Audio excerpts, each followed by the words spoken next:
This is Crashbox, the most insane kids show ever. Aside from being so chaotic, this show dazzled me as a kid and still does as an adult because of how different and creative it is compared to other kids shows. To anyone just discovering it, Crashbox was an HBO edutainment show that ran for 2 seasons starting in 1999 and ending in 2000. Instead of being one continuous story, the show ran in segments. They had all sorts of styles, from stop motion to 2D animation to live action to puppetry, which gave the show so much variety. Because of these segments, there wasn't really a plot. The story, if you can call it that, is that tiny robots in a computer are making games for you. Between each game segment, there's a short time where we get to see the robots making the games. Some of the segments in the show are loud and fast-paced, while others would tend to be a little more laid back, which could make the show overstimulating to some. Every episode followed the same structure. The show opens with a floating, snoring brain on a pillar. A computer suddenly crashes down onto it, and we get zoomed into it, revealing somewhat of a game cartridge factory run by the robots. We watch them make cartridges for a bit before we see the title of the show, and then the power goes out. A robot turns on his flashlight, partially lighting up a game loader. The robot fiddles around and repairs the computer as his silhouette flashes on screen from the electric sparks, and the lights flicker for a moment before they come back on and the show begins. A claw comes in and loads the first game. First game up, mugshots.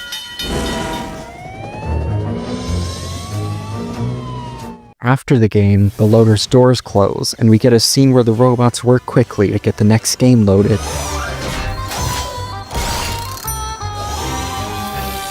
Next game up, distraction news. This repeats for a bit until we get a small intermission halfway through the episode. In Season 1, the intermission shows the power go out again, and a robot works to get the game system back online. And in Season 2, we get a glimpse into the robots' lives, seeing them eat in the cafeteria or working in maintenance. After this, the show continues as normal before the final doors close. We get a quick recap of things we learned, and then the episode will end. Well, that's it for now. See you next time.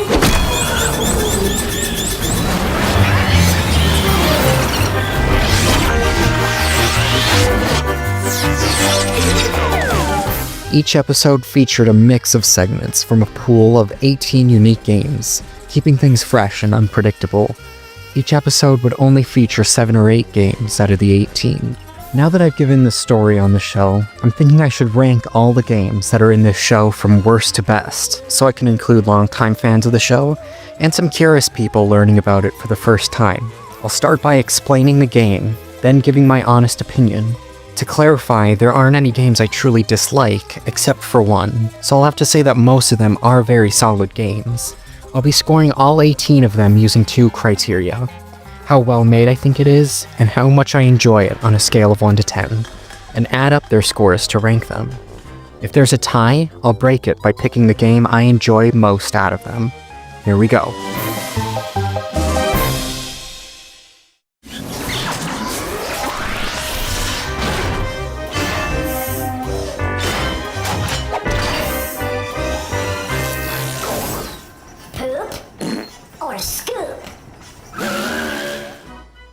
The way this game works is that it's set at some sort of carnival.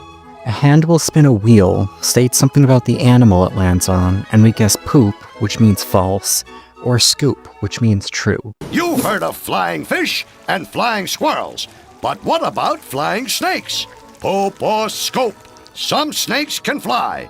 If you think that's the truth, go scoop. If not, go poop. But close the door first. And the answer is the straight scoop. Poop or scoop. Ostriches really do bury their heads in the sand. If you agree, vote scoop. If you disagree, vote poop. Do ostriches really bury their heads in the sand? Not easy, is it? The answer is animal poop. Yes, sirree, pure poop. There are 4 animals that he will talk about and have us guess whether or not what he said is correct. After that, he tells you what you are depending on how many you got correct. If you got 1, you're a party pooper. If you got 2, you're a pooper scooper. 3, you're a super pooper scooper, and if you got all 4, you're a super duper pooper scooper. Then the game ends. This is the only game I dislike because I find it quite boring. It's not really a bad game, but I just found it slow and not very funny, although it's a neat idea. I will, however, give credit where it's due. This game uses stop motion, at least I'm pretty sure it does, which takes a lot of time, of course, so I have a lot of respect for this segment. But still, because of my low enjoyment, I often skip this one whenever it comes up when I rewatch the show. So please, join us again next time for Poop or Scoop!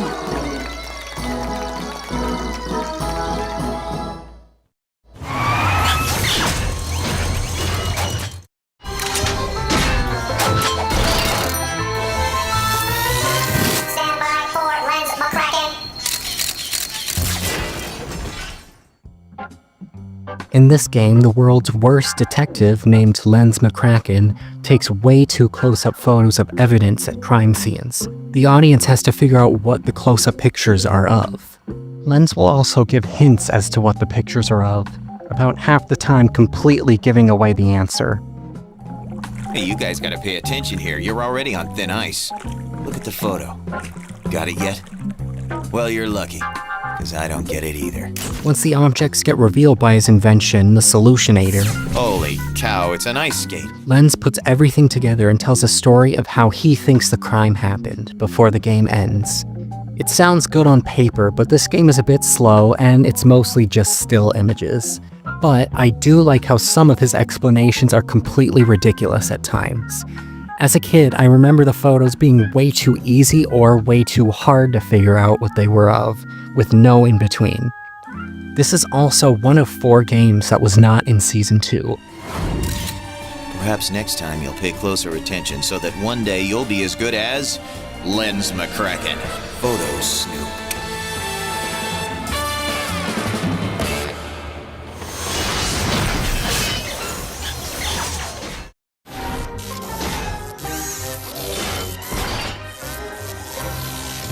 Like totally Paige and Sage. I'm mixed on this one. The way this game works is that a Valley Girl introduces us to identical twin sisters, Paige and Sage, who are basically Barbie dolls. Hey guys, check it out! Here's Paige and Sage. They're like identical twins, and they even look alike. We are given 2 photos side by side of the twins in similar settings and have to spot 10 differences between the 2 pictures while some music plays in the background.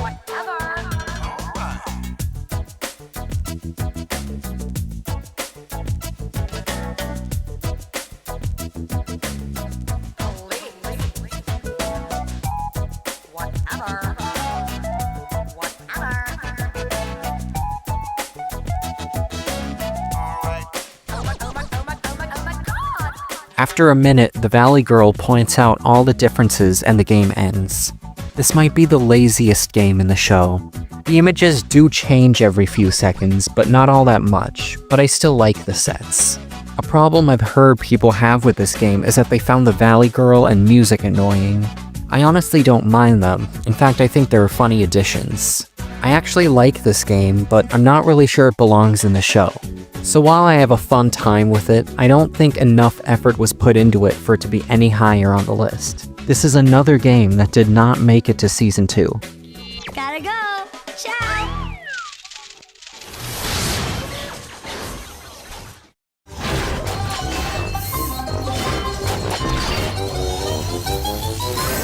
Hey folks, this game is edible. Yep, this is a play on the word edible. Edible is a better version of Poop or Scoop. It opens with its own theme song and title card to introduce the game.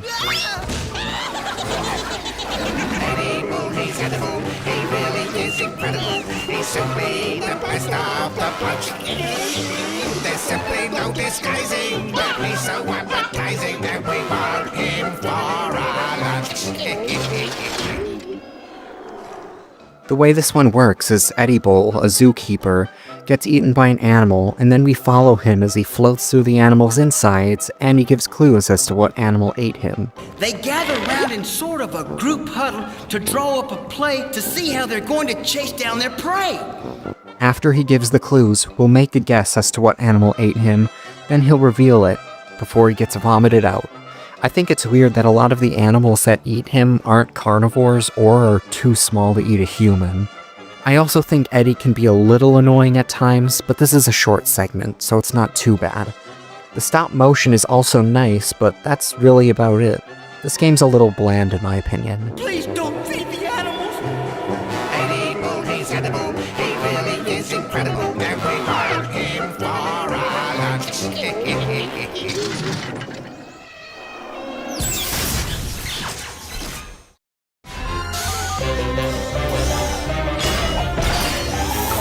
Next game on the way. Dirty Pictures. The name of this game, I think, is actually a reference to some adult stuff. Luckily, this game doesn't feature any explicit content getting exposed to young audiences. In this one, we're in a museum that's closed for cleaning. A maid will dust off part of a painting of a famous person, past or present, and a character known as the Old Fossil holds up cards giving clues. He'll keep giving clues as the maid reveals more bits and pieces of the person until they become fully revealed and the game ends. It's a pretty quick game, and while it's definitely not very exciting, I still somewhat like it. And since this one's stop motion, that easily gives it a boost.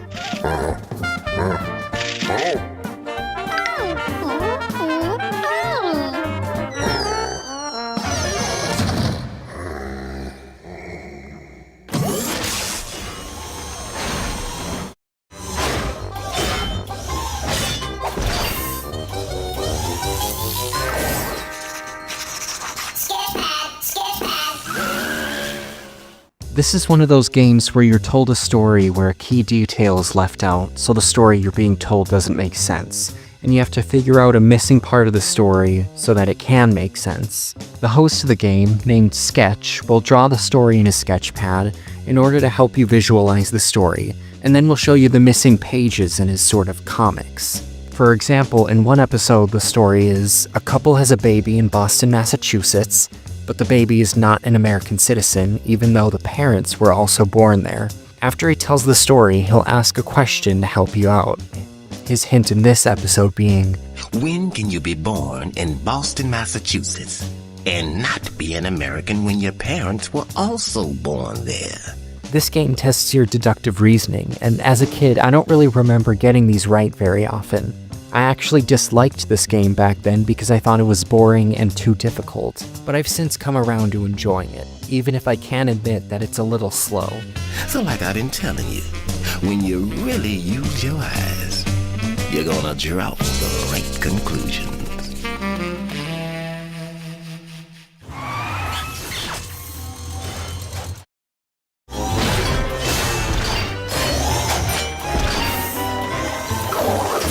Next game up.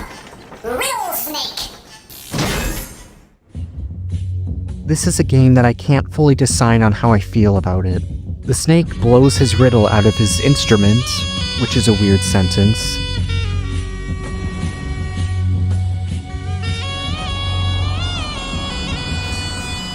The riddle is, what loses its head every morning, but gets it back every night?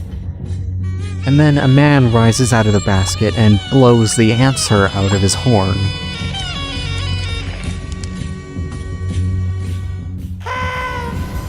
And the answer is, a pillow. He then goes back into his basket and the curtains close off the segment. Sometimes there are actual riddles, and sometimes there are jokes instead. Why did the golfer wear 2 pairs of pants?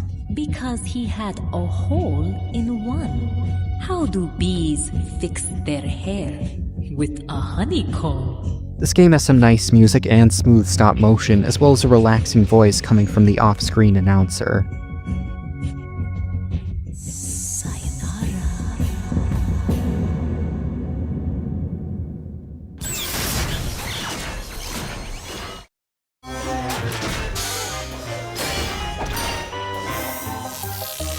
Sayonara.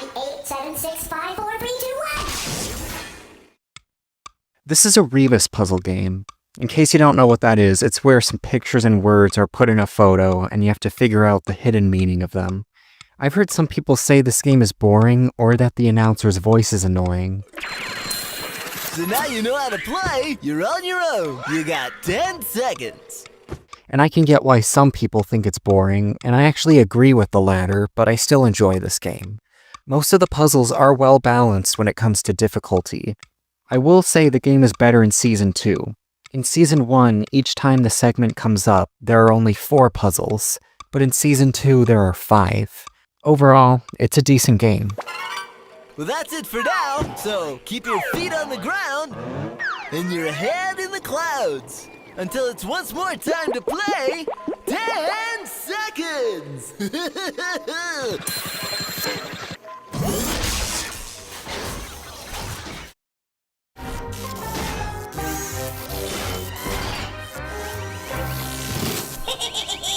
Haunted house party. Here's a better version of Dirty Pictures. Its gothic atmosphere makes it a lot more interesting. In this one, we have to listen to ghosts in a haunted house talk to each other, one of them being a historical figure we need to identify. As usual, they give a few clues before eventually revealing themselves and the game ends. I represented America as ambassador to the French court. Hopefully this nickel will help me get a decent table. I have quite a lot of them. There were no photo IDs when I was alive, so it's my only means of identification. Of course, there is the $2 bill. I'll be sure not to spend the entire nickel in one place. Oh, I so love parties. In fact, I founded one, the Democratic Party. The mysterious mystery guest has got to be... Oui, mon ami, I am Thomas Jefferson, and I was your 3rd president. I think the announcer can be a bit too over the top at times, but it's overall a fun game. However, I had to take off some points from the well-made section because of what it had to say about Christopher Columbus in an episode.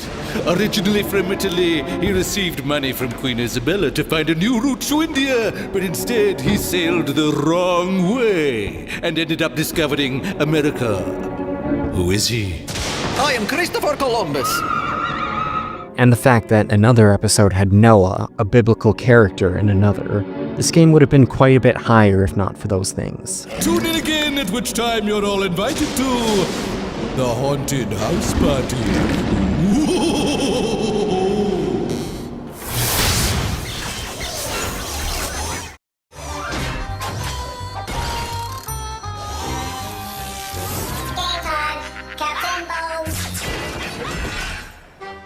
Captain Bones is one of the most iconic games from this show. It follows the titular character who's a dead pirate and makes puzzles out of his bones. This works like one of those move one matchstick puzzles. He'll spit out insults at you while you try to find the answer, which can be funny, but somewhat annoying after a while. 7 minus 1 equals 6, you finger and toe counting calculator needing mathematical moron. That, combined with the fact that the same puzzles get reused a lot, bring this game down a bit. The first puzzle he gives you is always the same. While it does change between seasons, that's not enough. It feels like a way for the creators of the show to make the segment go on longer, and they ran out of ideas for puzzles or something. But a lot of the other puzzles that we did get had a decent challenge to them. There were even a few other kinds of things that happened. For example, there were some picture challenges and a word puzzle. It's nice that the creators mixed it up a bit with this game. The animation between seasons also changed. In Season 1 it was a lot smoother, and in Season 2 it looked more choppy. You crustacean sucking knock-kneed squid face plank walking sack of soiled sea sardine unwashed fish bucket of miserable barnacles for brains.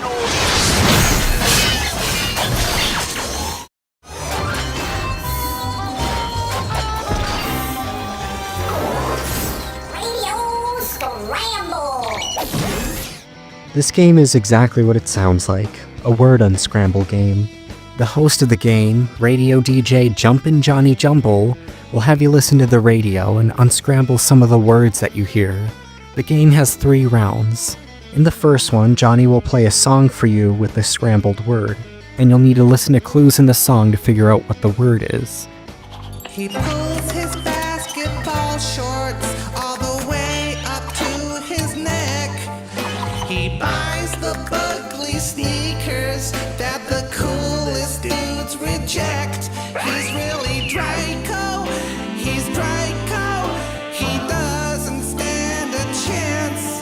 When the answer's revealed, round 2 begins. Round 2 never has a song play, and Johnny will instead do a commercial, give a sports report, a weather report, or a traffic report. Again, after that, round 3 begins, and he might play another song or do one of the other things I previously mentioned.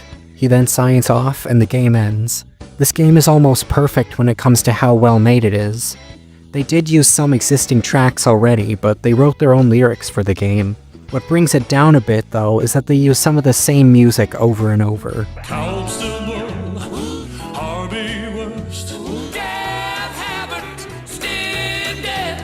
To me, this one can be a tiny bit boring, as word unscramble games aren't really my thing, but there's a lot of other great stuff going on that made me have to put it high on the ranking.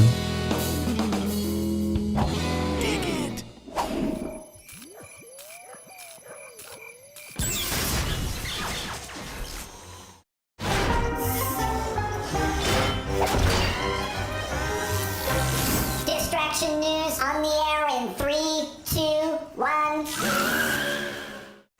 And here's another iconic segment, one that also changed between seasons, that being the set that it took place on. In this game, the cardboard cutout anchor person, Dora Smarmy, gives the audience a brief lecture on a subject. Examples of what she talks about include dinosaurs, mummies, how airplanes fly, and many others. While she talks, some ridiculous things begin to happen on screen to try and distract you from what she's saying. When she finishes her report, the distractions stop and she'll give a 5-question multiple-choice quiz about the report. A lot of the time, 2 of the choices are completely ridiculous and obviously incorrect, so it's never too hard. Where do the nerve signals go to? France, the heart, or the brain? The word thermometer in Greek means glass thing you put in your mouth, Mommy, I can't go to school, I'm sick, or heat and measure. Why are submarines tube-shaped? To move swiftly through water, because sailors love cigars, or it's a pretty shape. An interesting thing about the distractions is that some of them come from other games. Sometimes a person from Haunted House Party appears, or a submarine from a game I'll be talking about later will come up as well. I have to say I like Season 1's episodes more just because Dora sounds more lively, and I just like the set more. In Season 2, her voice actor sounds like she's rushing through her lines. With that, I think this is still a great game. Don't ever let anything distract you from watching Distraction News. So long. This has been Distraction News with your favorite cardboard cutout anchor person, Dora Smarmy.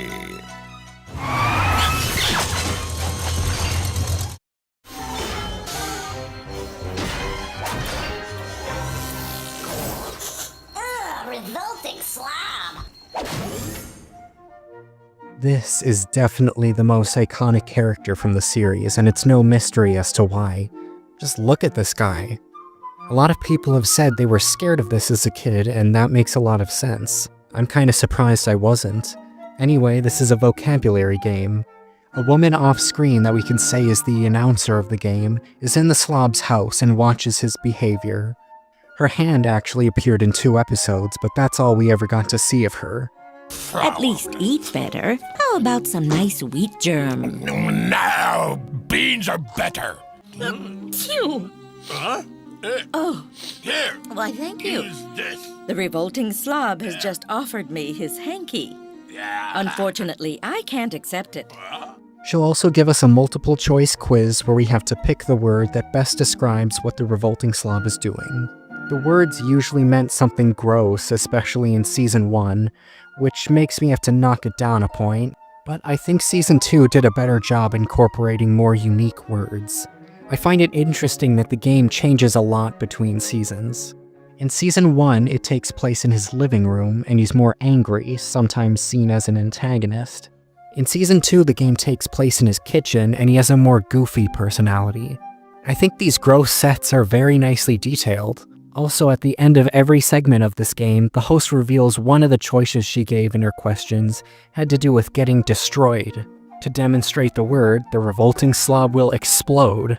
It's so random, yet so hilarious, and I love that it happens every time. Oh, and by the way, atomize means to be reduced to tiny particles.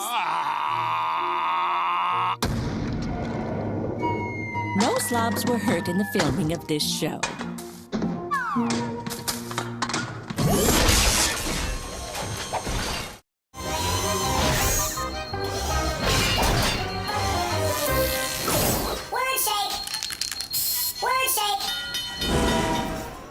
This is another game that wasn't in Season 2, which is a shame because of how good it is. This is one of those live-action games, and it provides some fun physical comedy. The way this game works is that a chef is using some words to make new, bigger, or complex words. He does this 4 times, the last word usually being the hardest to figure out. Take an I, the word Bern, and then add any nation, like the United States, for example. Thank you. It's what a big bear does in the winter. I, Bern, nation. Mix them together and what do you get? I, Bern, nation! I, Bern, nation! After making these words, he'll laugh maniacally and fall down before the segment ends. I don't know if the man in the show is the same guy doing the voice, but either way I find both performances to be delightful, easily earning it a spot in my top 5. You get it now! Oh, yeah, I'm so funny! I am too much funny for one show, I think! Merci beaucoup! Au revoir!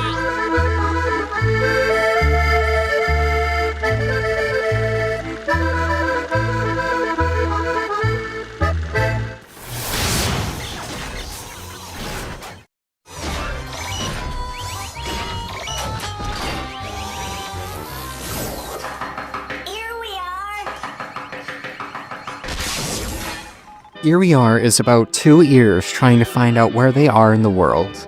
The left ear will usually play the sounds while the right ear will guess what it is. The left ear is always grumpy and the right ear is often oblivious, guessing something completely wrong.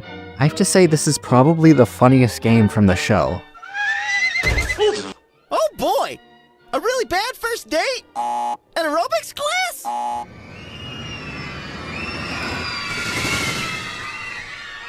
I know! What? Grandpa driving the kids to school! Now! Kids driving Grandpa to school?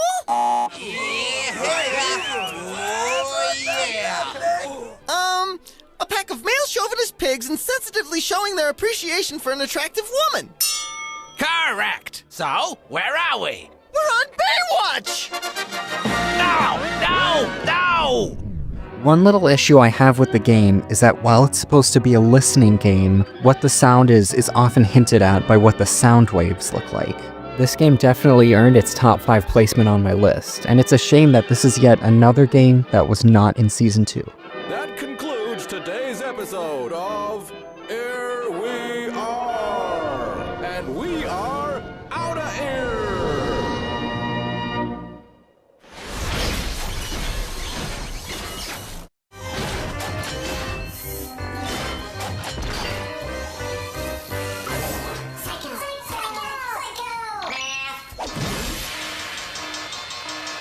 This is the most chaotic segment from the show. The host, Professor Rocket, is always yelling or jerking around. He introduces the game and says that he'll show us pictures that will be used in a math equation, and we have to figure out what numbers the pictures represent. You take Christmas Day. Now you subtract the Musketeers. Minus America's Great Lakes. You got Christmas on the 25th. And if you subtract 3 Musketeers and subtract the 5 Great Lakes, you can only end up with 17! 17! The big problem with this game is that it doesn't follow the order of operations, and instead you solve the equations from left to right. Take the 60 minutes in an hour, add it to your 20 fingers and toes, I hope. Then you divide by the 40 days it rained on Noah. And the explosive answer is 2. 2. This wouldn't have been a big deal if it had been explained to solve the equations in this way. Other than that, this game not only makes math fun, but also teaches about some general knowledge about the world. It's hard to get better than this, but there are 2 games that did, which just goes to show how good they are. Now get yourselves out of here. Y'all be giving me a headache. Professor Rocket's out.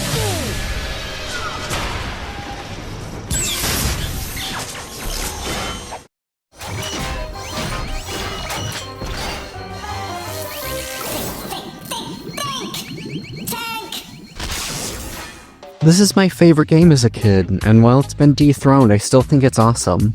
The story goes that a little Jamaican man is stuck in a tank with a little submarine. This is the submarine that made cameos in Distraction News, as I mentioned earlier. The man, named Bob, floats around in his tank, and a painting on the wall will sing. We got to get jamming. Use your eyes, use your brain before his clues go down the drain. Bob explains he'll show us 3 things, and we have to figure out what they have in common. The tank will start to drain, and we have until all the water drains to figure it out. Once he reveals the answer, we get to play one more round, and then the segment is over. It's very charming, has great music, and has decently tricky puzzles. This game is so good, but there's one more that just edges it out. Well, that's it for today. Join me and me take next time for another round. We have gotten Bob. Now he's jamming in his song.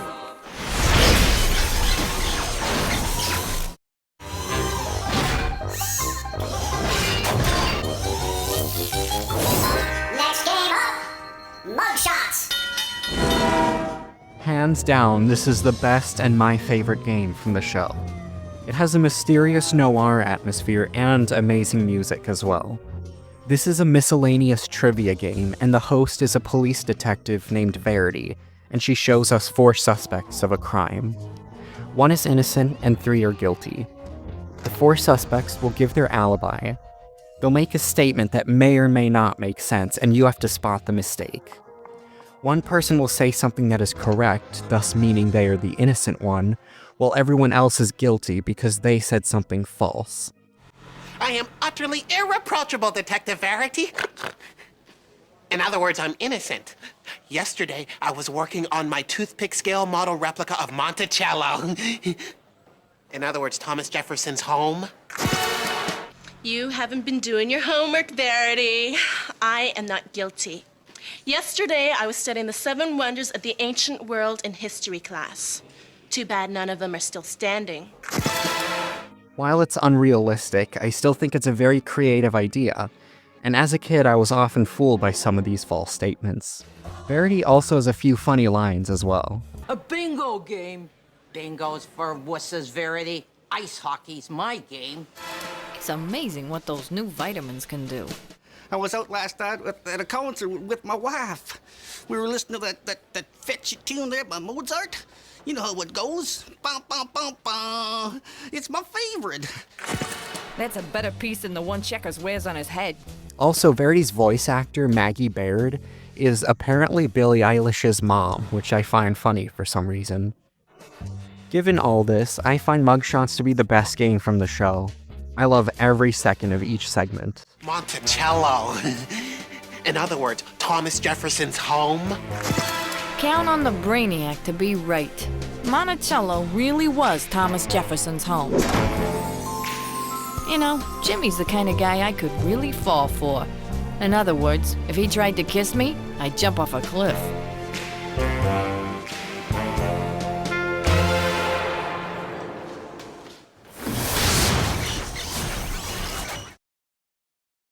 Now, with the ranking done, I think it's time we talk about a few mysterious extra games that were scrapped and never released. One of them is called Lost Suitcase. In the intro and outro of the show, the computer has pictures of the game icons on the screen.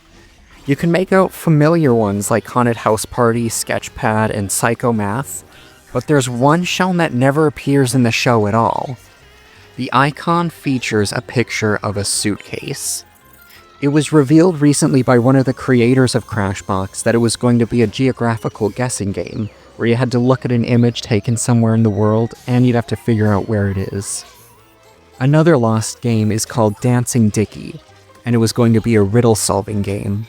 It was replaced last minute with Riddle Snake because the creators didn't like how it looked, and it featured a marionette puppet. The cool thing about this game is that footage of it exists. In fact, it can be found in the show itself. In the small clips of the robots preparing the next game, and on the Crashbox Rewind, there are screens rapidly showing footage from the games in the show, and the screens show some mysterious footage that doesn't appear anywhere else in the show. It's from Dancing Dicky, because a marionette puppet can clearly be seen. Okay, so little update. YouTuber Craig Marin has uploaded full episodes of Dancing Dicky that have been recovered. I'll link his channel in the description if you want to check out all of them, but here's a little clip from episode 1.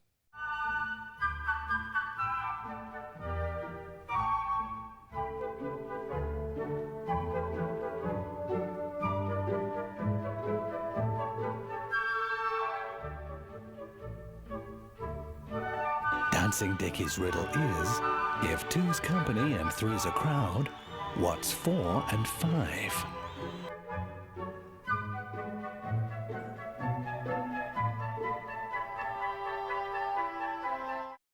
And that's Crashbox and its games ranked. It's a bit of a mess, but I can't help but love it. As someone who grew up in the early 2010s, I didn't really know anyone else personally who had seen this show. It's a shame it's so obscure, and I hope it comes to light soon.